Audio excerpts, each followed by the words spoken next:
120টি পথকুকুরকে দুবেলা পেট ভরে খাওয়ান আমাদের বাংলার এই ছেলেটা।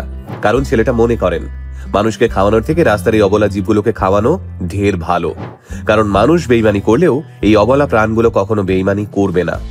আর তাই বাঁকুড়া খাতড়া শহরের পথকুকুরদের কাছে সৌম্য মণ্ডল হয়ে উঠেছেন ত্রাতা।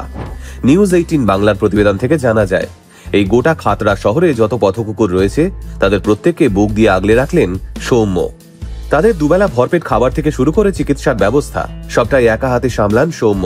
তাই আসুন আজকের ভিডিওতে আমরা শুনে নিই ঠিক কিভাবে এই মহাযজ্ঞ দিনের পর দিন একা হাতে সামলে চলেছেন সৌম্য। শীতকাল প্রায় এসে গেছে বললেই চলে। চারদিকে এই সময় পথকুকুরদের ছোট ছোট বাচ্চারা ঘুরছে। আর এই সমস্ত অবলা অসহায় প্রাণীদের শীতে থাকার ব্যবস্থা থেকে শুরু করে তাদের খাবার সবটাই দায়িত্ব নিয়ে সামলাচ্ছেন সৌম্য। সৌম্য নিজেও একজন ব্যবসায়ী, আর সেই সুবাদেই রোজ পথকুকুরদের জন্য হাজার হাজার টাকা দান করে দেন তিনি। নিউজ 18 বাংলাকে সৌম্য জানান, তিনি যতদিন বেঁচে থাকবেন এভাবেই পথকুকুরদের আগলে রাখবেন তিনি। শুধু তাই নয়, সৌম্য স্বপ্ন দেখেন তিনি খাতড়ার বুকে একটি পশু হাসপাতাল গড়বেন। প্রতিদিন নিজের কাজকর্ম সামলেই গোটা খাতড়ার কুকুরদের জন্য সৌম্য সংগ্রহ করেন খাতড়ার হোটেলে বেঁচে যাওয়া ভাত থেকে শুরু করে মুরগির মাংস। সবকিছু জোগাড় করে তিনি পৌঁছে যান পাড়ায় পাড়ায়। গোটা খাতড়া জুড়ে প্রায় 120টারও বেশি পথকুকুরকে রোজ নিজের পয়সায় দায়িত্ব নিয়ে খাওয়ান সৌম্য। এছাড়াও সৌম্য সঙ্গে থাকে একটি ওষুধের ব্যাগ। সেই ব্যাগে পশুদের জন্য সবসময় প্রাথমিক চিকিৎসার কিছু ওষুধ রাখেন সৌম্য।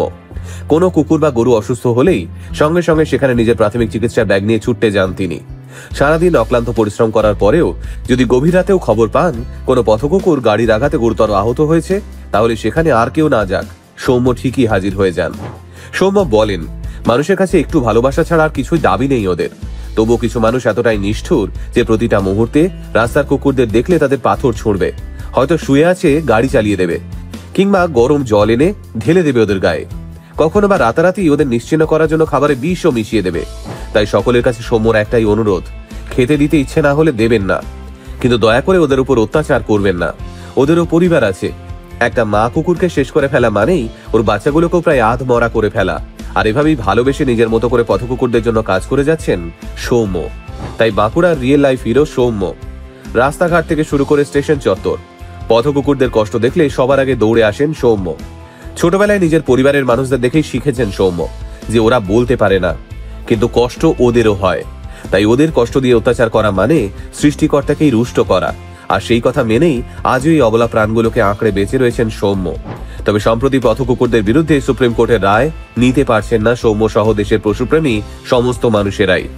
অনেকেই তাই সুপ্রিম কোর্টের এই নির্দেশের বিরোধিতা করে বলছেন, পথকুকুরদের নয়, যদি সুপ্রিম কোর্ট দেশের রাজনৈতিক নেতাদের বিলাসিতা, দুর্নীতি আর অর্থ অপচয় বন্ধ করতে পারে তবেই প্রমাণ হবে সুপ্রিম কোর্টের মেরুদণ্ড রয়েছে। তাই বাঁকুড়ার এই রিয়েল লাইফ সুপারহিরো সৌম্যকে আমরা কুর্নিশ জানাই। খুব ভালো থাকবেন আপনি। আপনাকে দেখে মানুষের বোঝা উচিত জীবে প্রেম করলেই সৃষ্টিকর্তার সেবা, তাছাড়া আর কিচ্ছু নয়। তাই আপনি খুব ভালো থাকুন। আপনার মতো মানুষেরা ভালো থাকলে রাস্তার ওই অবলা প্রাণগুলো অভুক্ত থাকবে না কখনো।